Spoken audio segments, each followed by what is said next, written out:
Om Jnanatimirandhasya Jnananjana Shalakaya Chakshurunmilitam Yena Tasmai Shri Gurave Namaha. A list of great personalities is given in this verse, these two verses. They're great, no doubt. Great demons. You can just imagine we have some great demons of whom in this century on this earth Stalin and Hitler have been very famous, and since then there have been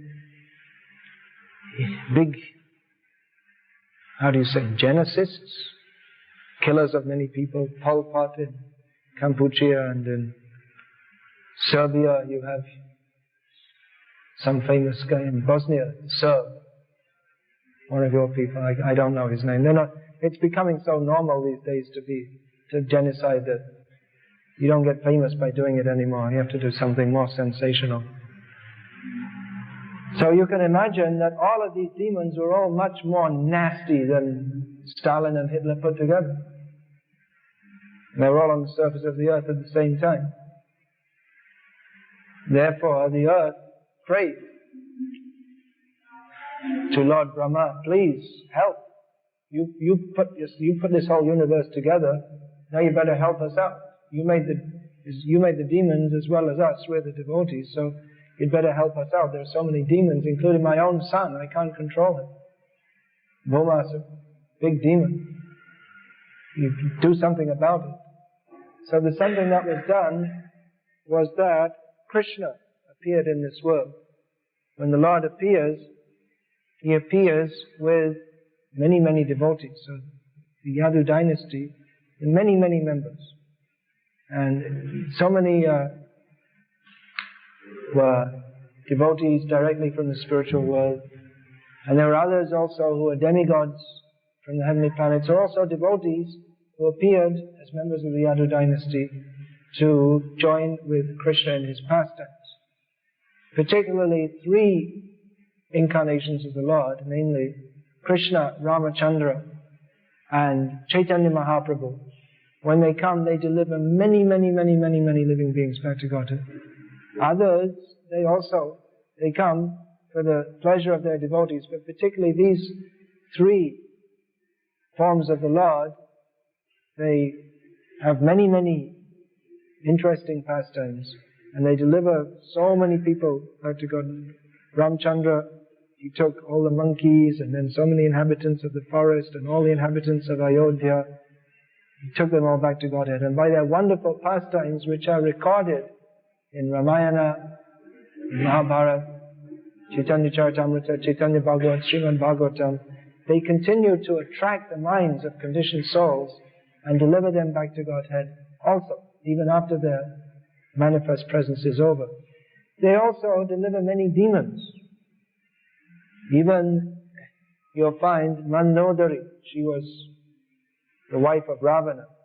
She knew that Ram was the Supreme Lord. And many times she used to say to Ravana, you please let this Sita go, because it's not auspicious for you to keep. Even she's Maya Sita. She's not exactly the internal potency of the Lord, which Ravana cannot touch. But it's very inauspicious. Ram will come and destroy you. You give him back and then we can live. We can continue to, even we're demons, we can continue to live as demons. But if you don't let him go, then you won't even be able to live as a demon. But Ravana, being a demon, never cared for Ram. He thought he's just a man. I can't be killed by a man, I'm a big demon. So eventually,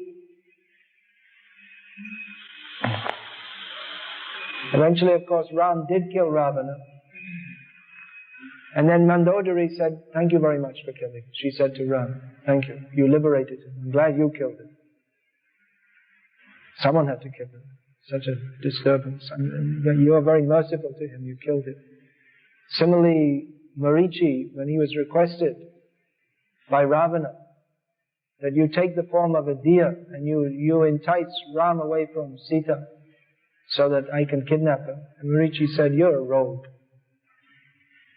What a nasty, I'm a demon, but Marichi was meditating in the forest, being afraid of Ram.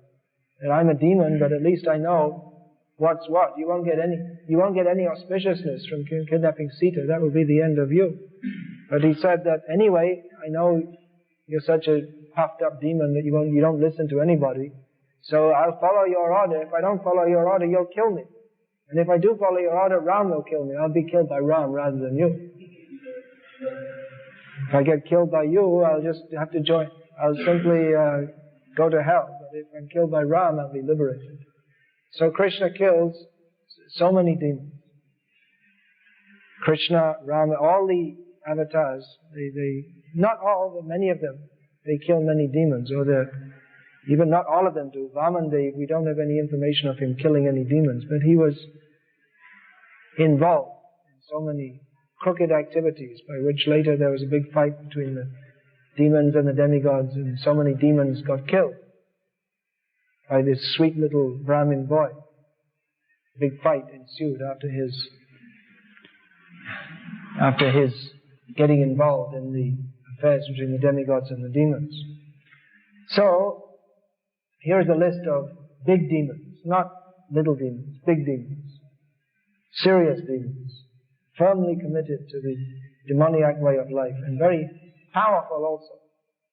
They all appeared on the earth at this time, and they were all killed by Krishna or by his devotees.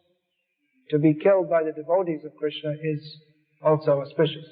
And that doesn't mean that we should think, I'm a devotee, let me go and kill a few people. No. In this age, we have to kill by killing the demoniac mentality. And it's a good idea to start with our own demoniac mentality. If we're going to kill by killing demons, maybe we'll be on the list too. You don't know. So all these demons, they got killed either by Krishna directly, or many demons were killed especially by Bhima and Arjuna. What is that in Gita? That Duryodhana points out. Bhima Arjuna Virakshita. That the opposite army, that is protected by Bhima and Arjuna. These are the two big warriors on the Pandava side. Duryodhana thought that these are the only two obstacles. If these two are cleared out, Bhima and Arjuna, then there's no problem. Yudhishthira, we can knock him over, no problem there. Sahadev, Nakul, they're just boys. They're young. They're just like young boys. They're the youngest. They're not so proud. They're just the sons of physicians, after all. They always, in this way, they always look down. Although, actually, in the fight, Sahadev especially, at one point he killed so many. But especially Bhima and Arjuna, they killed so many demons in the battle of Kurukshetra. And Bhima was also, he killed Jarasandha. Krishna didn't want to kill Jarasandha himself, personally, because he had some family relationship with him. We see here that Jarasandha was the father-in-law of Kamsa. Kamsa's daughters Kamsa's wives were the daughters of Jarasandha. So Krishna didn't like to kill Jarasandha personally, so he had Bhima do it. Of course, Krishna killed Kamsa, who was his uncle. But there was he had to do it, because no one else could do it at that time. At that time, Bhima and Arjuna hadn't come on the scene, and Krishna wasn't going to wait for them to kill Kamsa. It was high time. His time was up. Time for him to be killed. But then others, you see, the brothers of Kamsa, they were killed by Baladev.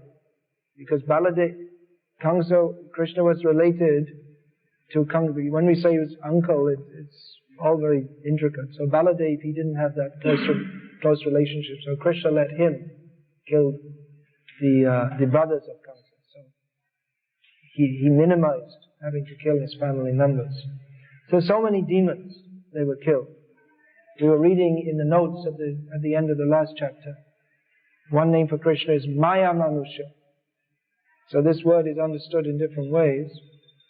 That not that Krishna is a product of the material energy, but Maya Manusha means Gurha Kapata Manusha. He appeared, he was covered over. Covered means not personally covered, but covered from the vision of materialistic people. Nahang prakasha sarvasya yogamaya samavitam muro yang navijanati loka mama janaviyam. Materialistic people can't see Krishna. He's covered by the curtain of Maya. They think him an ordinary person. So, Krishna and Balaram, they appeared in this world. What is that verse? Atimatyani Bhagavat Saharame Nakeshava. How does that verse begin? No. It's another verse from Bhagavatam. I just can't remember the first line. Saharame Nakeshava Atimatyani Bhagavan Gurha Kapatamanusha. This says that Krishna and Balaram appeared, although they performed many superhuman activities, but they appeared to the materialistic people to be ordinary people. In this way they cheated them by thinking, because the ordinary people, they thought Krishna and Balaram, they're just ordinary like us, like Shishupal used to think that somehow or other he managed to kill so many demons. He was just by luck, by chance. So the demons, even though they saw Krishna's greatness, they couldn't appreciate it. Now another meaning of Maya Manusha, another meaning of the word Maya is mercy. So Krishna comes to give mercy to even big demons. Who would be merciful to demons? You simply want them punished. They're so bad. Putana was so nasty. She used to kill babies. Now you may ask that why is it then that you see Krishna, he was playing with all his cowherd boys. How is it they were all still living if Putana was killing all the babies? She didn't get them. By the power of Yoga Maya, she didn't get them at all. Kamsa sent Putana out, kill all the young-born children. But what happened is, she didn't, by the power of Yoga Maya, she didn't find her way to the houses of the, even though he told her that you specifically you should go to Gokul, but she didn't make it there until she came to kill Krishna. And she didn't kill Krishna, she got killed by Krishna. So what happened, she found out all the young babies in the demoniac people's houses. So his sending out Putana to kill all the babies backfired on Kamsa because so many children of the demons were killed. So she was so nasty, but Krishna was so kind that he was so merciful to her that he gave her liberation in the position of his mother. This is Krishna's kindness that Bhaktivinoda Thakur sings. Ashura Shakal Pailo Charan. He says that even so many great demons, they attain to your lotus feet. Because actually even these demons, they're not really demons. No one's really a demon in one sense. Certainly some people are demons. Otherwise Krishna wouldn't. One whole chapter of Bhagavad Gita is dedicated to pointing out what are the defects or the bad qualities of the demons. But inherently, no one is a demon because everyone's a servant of Krishna. So Krishna, when he kills these demons, he kills their body, he takes away their demoniac mentality also, and delivers them back to Godhead, if they want to go. He reawakens their feelings for him, because Krishna is so attractive, even more attractive than other forms of God. That question came up that, well, we find that Kamsa was in his previous life Kala name. He was also killed by Vishnu. So how come he had to take birth again? Because Vishnu, that's one of his qualities that he has. One of the qualities of Vishnu is that he awards liberations to he awards liberation to those he kills. But at the same time, the living being is independent. So if he really doesn't want to go back to Godhead, that okay, Vishnu, you killed me, but I still hate you and I don't want to go back to Godhead. I'll come back again and fight you again and torment you again. Let me, birth after birth, be your enemy. This is his desire. That's our eternal enemy, the demons are thinking. So, alright, if you insist. But when Krishna comes, Krishna is so overwhelmingly attractive that even the demons in their hatred of him, they find that some attraction is there and Krishna accepts that. Delivers them back to Godhead. That is Krishna's overwhelming mercy. Now we see the list of demons, and there are also a list of so many great devotees. So many demons appeared in this world, and so many devotees they appeared in the Yadu dynasty and the Yadu, Bhoja, Andhaka dynasty, different dynasties, so many great devotees appeared, and even not in great dynasties. Not all of the great devotees of Krishna appeared in who joined with Krishna's lila. They didn't all appear in great dynasties. We find even the Aborigine women who used to come, they living in the jungle, what we call nowadays Adivasis. So they were living in the forests, and they would come out of the forest to bring some fruits, and just like nowadays you find people go in the forest, they bring honey, like that, out of the forest. So they would come into the village of Gokul, and they would see Krishna, they would be attracted to him, and the young girls, they would also be attracted to him, and they would pick up some kumkum from their Adivasi girls they wouldn't be using, but where the Krishna had embraced the gopis, and some kumkum from their breast had fallen down, they would take that, or they would take the dust from where Krishna had been walking, and put that dust and smear it on their breasts, and in this way they would pacify their lusty feelings for Krishna. So they were from what you would call the lowest class. There also you see the florist Sudama in Mathura.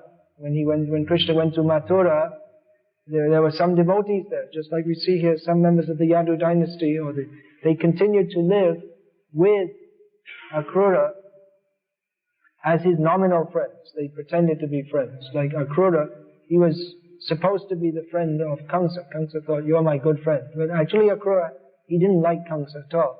But he was living in Mathura, he thought, I'll be close to Krishna, maybe I'll get a chance to see Krishna. He didn't want to run away. He thought, at least I'll be close to Krishna, and maybe, surely after some time, Krishna will come and get rid of this tyrant, this despot. So he thought, I'll see these pastimes. So some of the members of the Yadu dynasty, they were living in Mathura, and in the big city, of course, there's not only kings, for every one king, there will be so many helpers and so many different castes are there. So Sudama, the florist, he was there, he was a devotee. We know at least 3 Sudamas in Krishna Lila. There's Sudama, the forest in Mathura, Sudama, the cowherd boy, and Sudama, Vipra in Dwarka, or otherwise Porbanda. He goes, the poor Brahmin who becomes rich. So there were devotees there in the lower caste. Florist is not considered high caste, that's considered Shudra class. But he was also a great devotee of Krishna. In the Shudra class we also have the washerman, that's considered very low caste. But because he thought, I'm a servant of Kamsa, he was very puffed up. So he insulted Krishna. He was a demon. He got his head cut off by Krishna.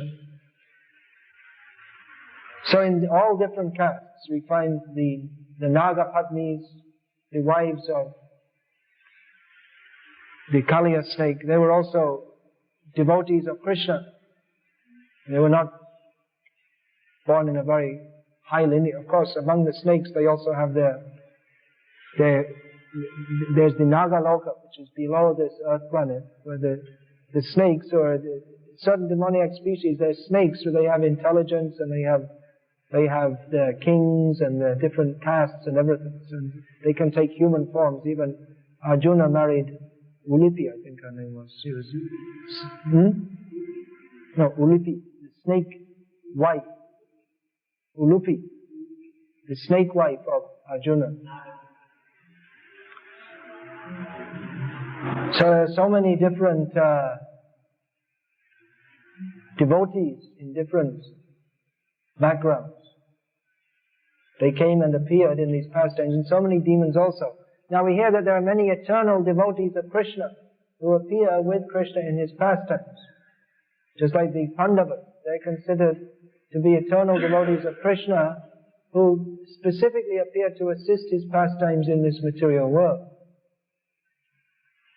And there are many other devotees who they come from Golok Vrindavan. Yashoda comes from Golok Vrindavan. Even Devaki and Vasudeva, they're eternal associates of the Lord in the spiritual world. Sometimes it's asked that previously it's described that Devaki and Vasudeva, Yashoda and Nanda in previous births, they performed austerities by which they could take the position of Krishna's mother and father. Then how is it that they are eternal devotees of the Lord if they were performing austerities to take this position? It appears that they were devotees in this material world, and they had some desire to have the Lord as their son, and they performed austerities, and they got him as their son. But our acharyas, especially Jiva Goswami, has explained with reference to the scriptures that actually they are directly from the spiritual world, but they took these forms previously in the material world, and then later took the forms of Nanda, Yashoda, Vasudeva and Devaki. Now another question may come that if these are eternal associates of the Lord, who perform pastimes with the Lord, so Krishna is always the Bhattati. It's not that he's not ever the Bhattati, he's always Bhattati. Every time he appears, he's a Bhattati. Every time he appears, he performs Rasa Lila with the gopis. And there are many demons also who he kills. Here are the list. There's the list of some of the main ones. Palamba, Baka, Chanura.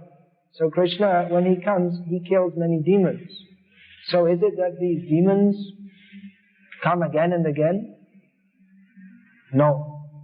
It's not that. If that was the case, then it would mean that these demons, they were Jiva Sarup, Krishna, Nitya Shatru. They would be the eternal enemy of Krishna. But that's not the fact, because the eternal position of the living being is to be the servant of Krishna. We see that these demons were liberated and went back to Godhead.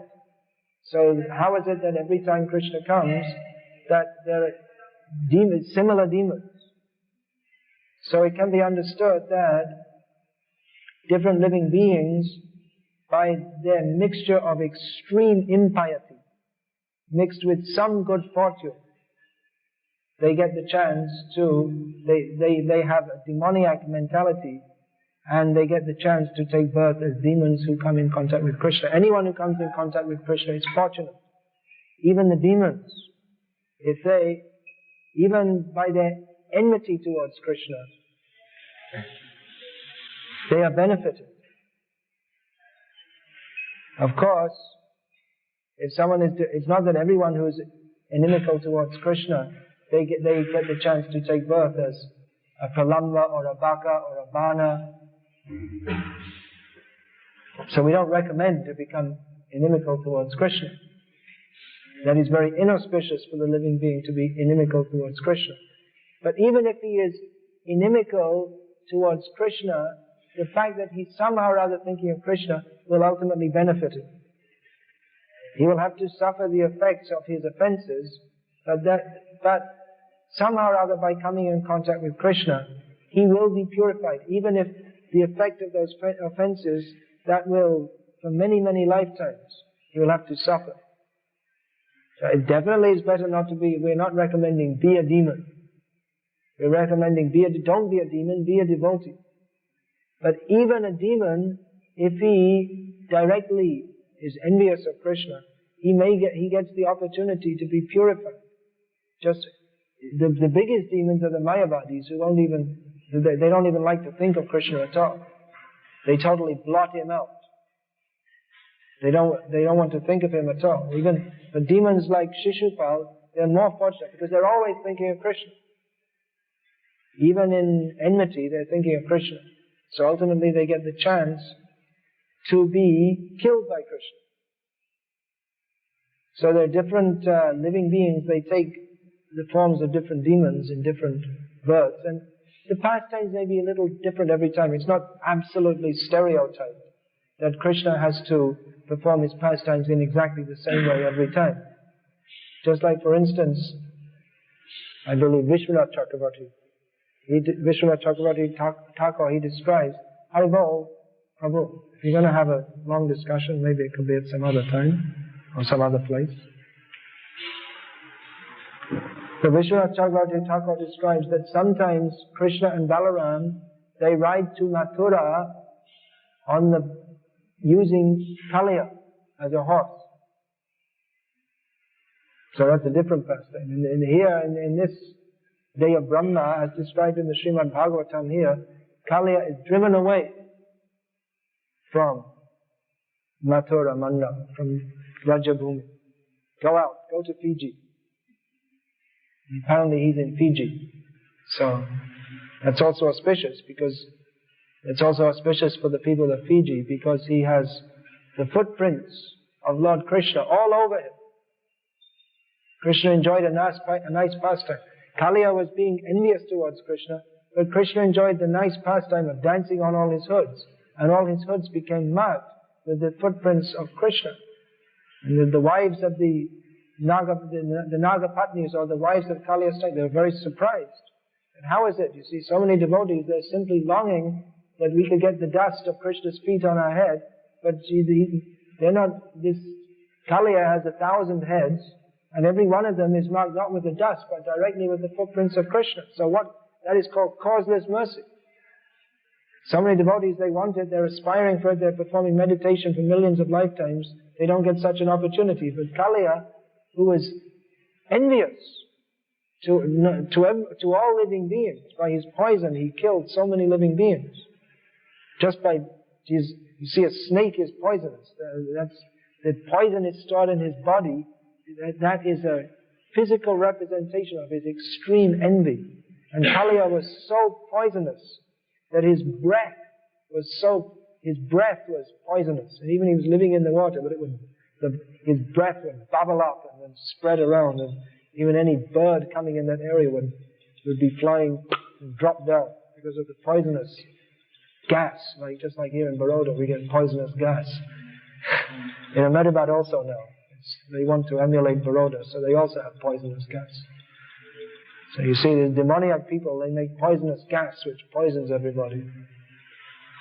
So Kaliya, he was emanating from his very body poisonous gas, by which so many living beings were killed. But Krishna was very merciful to him. And later on, Kaliya, because he became humble by thinking, first of all, he was trying to catch Krishna, and he caught him and pulled him under the water, and then Krishna escaped, because he thought that he was enjoying his pastime. But in the meantime, he thought that all the inhabitants of Vrindavan, if I stay underwater even a second longer, they'll all die, because they're thinking I'm dead, and if they think I'm dead, then they'll all die. They're all unconscious on the ground, thinking that Krishna had died. So Krishna escaped from Kaliya's embrace. Kaliya was embracing him, not the same as the embrace of the gopis, but still, he was fortunate enough to embrace the Supreme Lord. Then Krishna came up, and Krishna was dancing on his hoods, and Kaliya had so many tentacles, and he was thinking, Krishna was dancing on this one with a few heads, he'd try and catch him. In the meantime, Krishna would jump up on that one, and this way Kaliya became bewildered. And eventually he realized, wait a minute, I can't win, I'm losing. Then he surrendered to Krishna, became a great devotee.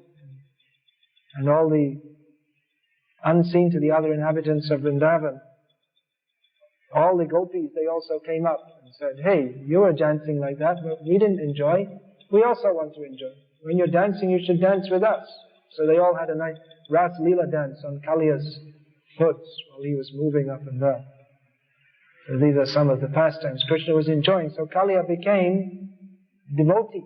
Actually, his wives, they're already devotees. Sometimes we see that the wives become devotees, and afterwards the husband becomes devotee. Sometimes it's run the other way.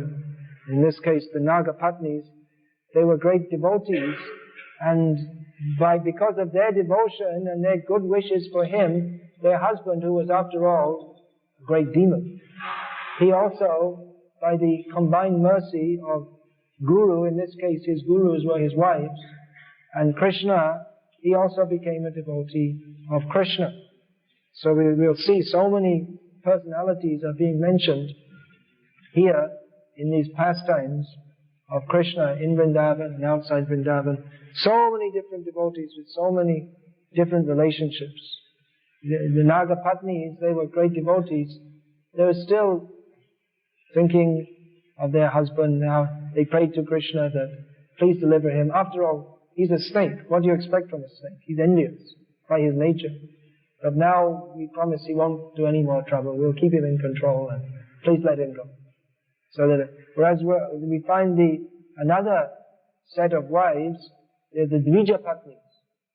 They totally, the wives of the Brahmins who were performing sacrificial ceremonies, they didn't care for their husbands at all. The husbands, they're not devotees, to hell with them. Let's go and see Krishna. And even the Brahmanas themselves said, to hell with us. After they realized that Krishna was the Supreme Personality of Godhead and they neglected him, they said, they themselves condemned them. First of all, their wives practically condemned them by leaving them. And then later on, they themselves condemned them. What is the use of all our sacrificial ceremonies and our birth as high-class Brahmins? And Krishna came to us and we couldn't even recognize him. And still they didn't recognize him because they thought, Kamsa, he's just a short distance away. We have to be careful. We have to be practical for fools.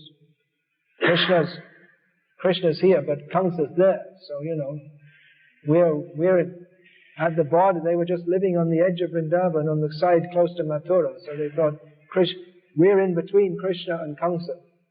So, it's all right being a devotee of Krishna, but what if Kamsa finds out and he gets to us before Krishna comes? So they recognized Krishna as the Supreme Lord, but they didn't really have faith in him, like his wives had. His wives had faith that even if we abandon our husbands, Krishna will protect us.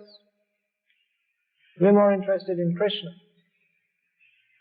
So there are so many varieties of devotees that will be described here. And this has been the subject matter, and still is the subject matter of great devotees who analyze these pastimes and see how is Krishna relating with his different devotees, who are these devotees, what are their different relationships, what are the relationships of the devotees in Vrindavan, what are the relationships of the devotees in Mathura and Dwaraka, what are the relationships in Vaikuntha. Therefore, Brihad Bhagavatamrita of Sanatana Goswami, that is considered the exposition of Srimad Bhagavatam, because it describes the different relationships of the devotees going up to the highest devotees in Vrindavan, highest of all as Srimati Radharani. So this book is an exposition of Srimad Bhagavatam, which ultimately Srimad Bhagavatam is a book of rasa. Nigamakalpataro galitang phalang shukamakadamrata grava sangitam pibata bhagavatam rasamalayam vahoraho rasika bhuvibhavaka. Bhagavatam explains the Bhagavat Tattva Vijnanam, the philosophy of the Absolute Truth, but over and above and beyond that, the ultimate limit of rasa, the ultimate limit of philosophy is to appreciate the rasa, the pastimes of Krishna. But even to understand the rasa, that there's also philosophy to understand that. Rasa is also to be understood analytically and philosophically. It's to be experienced, but it's to be understood analytically and philosophically. Therefore we find that in Bhakti Rasamrita Sindhu, the ocean of the nectar of rasa, Bhakti Rasa, by Rupa Goswami, he analyzes what are the different rasas and what is rasa bhas. What are contradictory rasas, which should not be attended. They're contradictory. They don't bring pleasure to Krishna. So Srimad Bhagavatam establishes what is the correct philosophy and what is rasa, and these are to be properly understood. Bhakti Siddhanta Viruddha Arasha Vash Shunite Prabhu Chite Nahoy Ulash. In Chaitanya Charitamrita it stated that Bhakti Siddhanta Viruddha Arasha Vash, any statement that is against the proper philosophical understanding of the bhakti science, or mixed mellows, improper mellows, just like mixing the ghastly ras and neutral ras with conjugal rasa. That's called rasa bhas.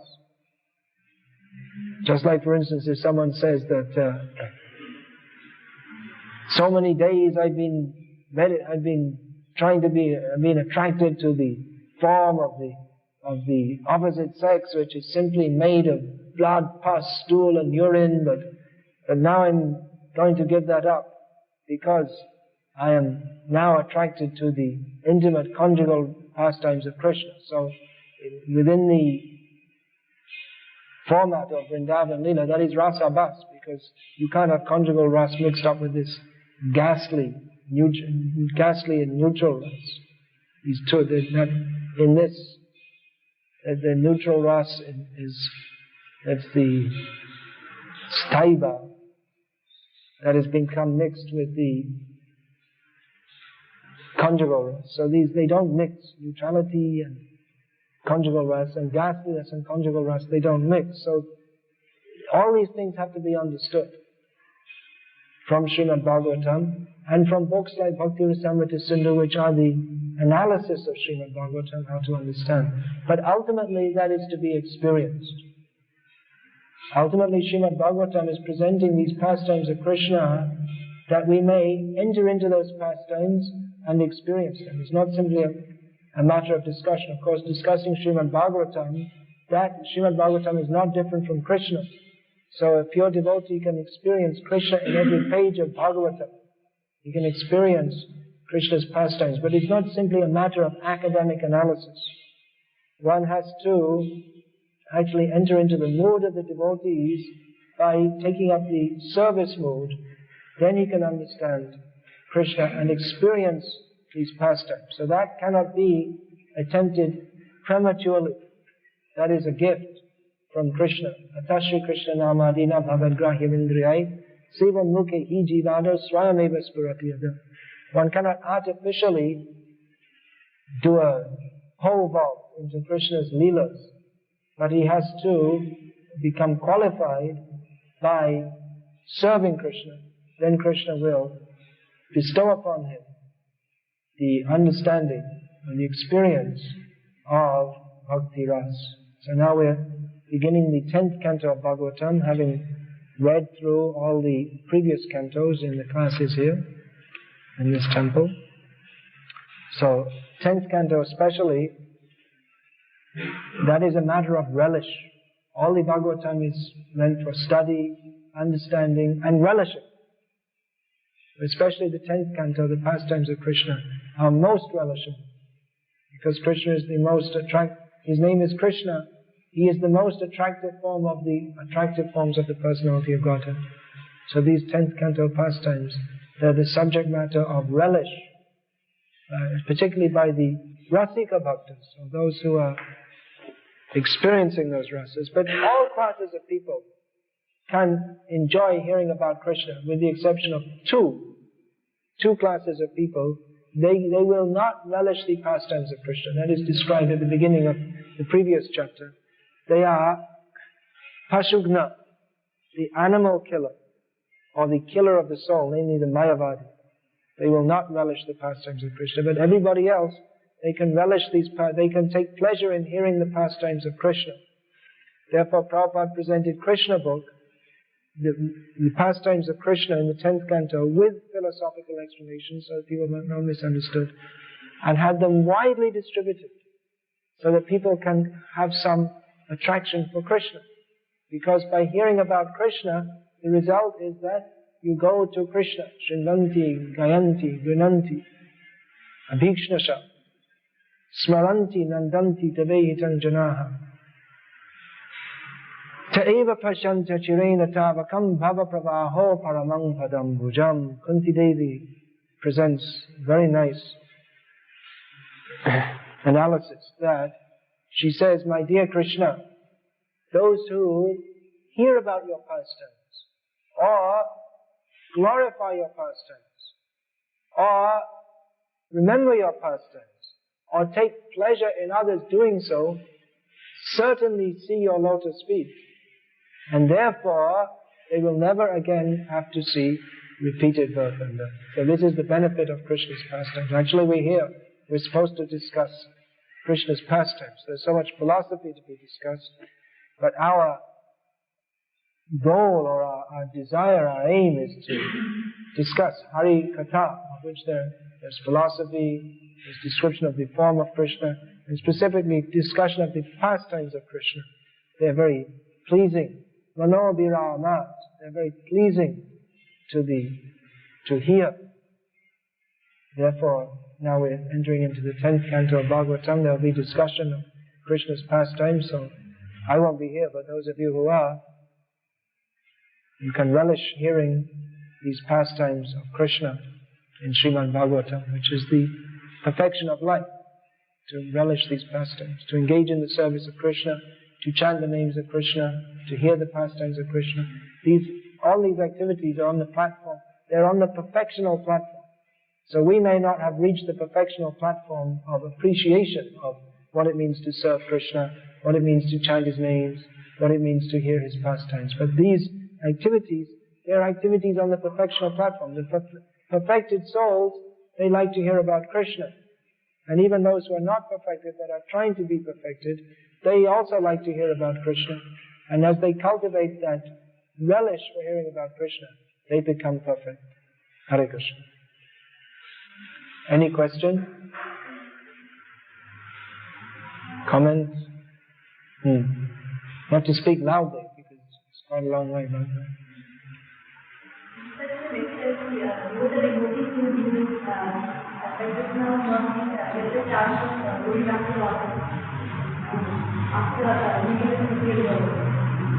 After liberation.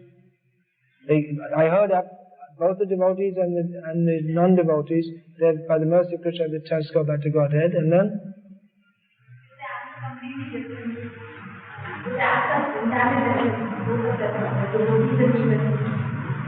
What is completely different? The activities. Their attitude towards Krishna is different, yes? Well, that is the mercy of Krishna. Many times the demons, they're liberated, but they don't go back to Godhead, especially those who are killed by the Lord in other forms than Vishnu, other forms than Krishna. They get impersonal liberation. But mostly those who are killed by Krishna directly, they get liberated back to Godhead. We can only say that's Krishna's special mercy, causeless mercy. Causeless mercy means, if you say what is the reason, then the word causeless means ahaituki. It means without any hetu, without any particular cause other than Krishna's mercy. That is His mercy. Causeless mercy. They may not get a position as exalted as the devotee. They'll get some devotional position. But Putana took the position of mother, not the position of Mother Yashoda. She got the position of mother.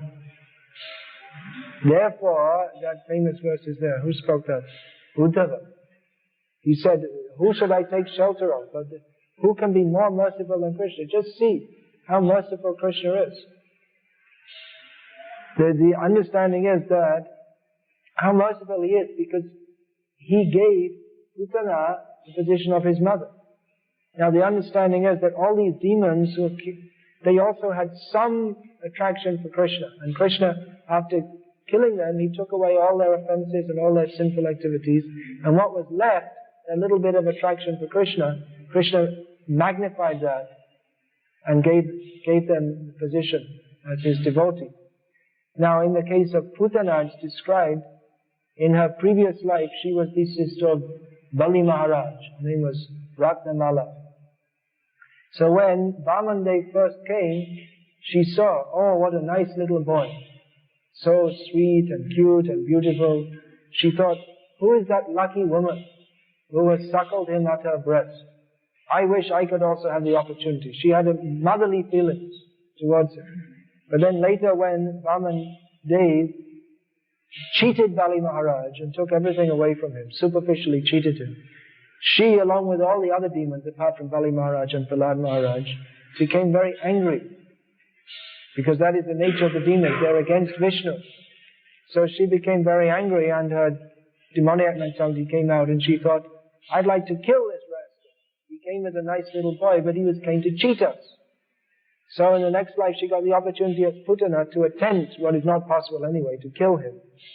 So after she was killed by Krishna, Krishna remembered that after all, she did at one point have some loving feelings towards me. So Krishna remembered, she wanted to be my mother. All right, let her be my mother. So that is the mercy of Krishna. He takes the good side, not the bad side. He thought that she has some motherly feeling, let me accept it. And that the bad thing, all right, cut that out. But what is the good thing? Accept that. So that is devotees, especially devotees in the preachers of Krishna consciousness. That is their expertise also, because we can't think that everyone we meet will be a devotee. We have to meet so many demoniac people in our preaching. So if the devotee, a very expert devotee, can find some inclination to serve Krishna, and if he can bring that out, he can make the demons into devotees. That is the gift from Krishna, if he can do that.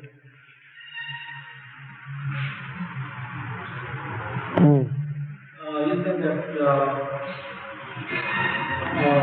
Krsna gets liberated because he just thought about Krishna. This was just a thought, there was no service.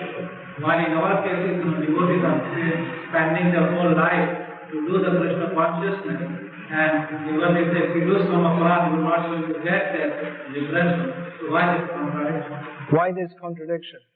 The devotees, they're all the time serving Krishna, but if you do some offense, you're not going to get Krishna consciousness. Well, no, if you make some offense, it's not necessary that you're not going to get Krishna consciousness. But an offense will slow down your progress. But offense doesn't necessarily mean that you're not going to get Krishna consciousness. The process of sadhana is to come to the perfect stage by which we become free from all offenses. Even then you may do, due to carelessness or whatever, there may be some offense also, even with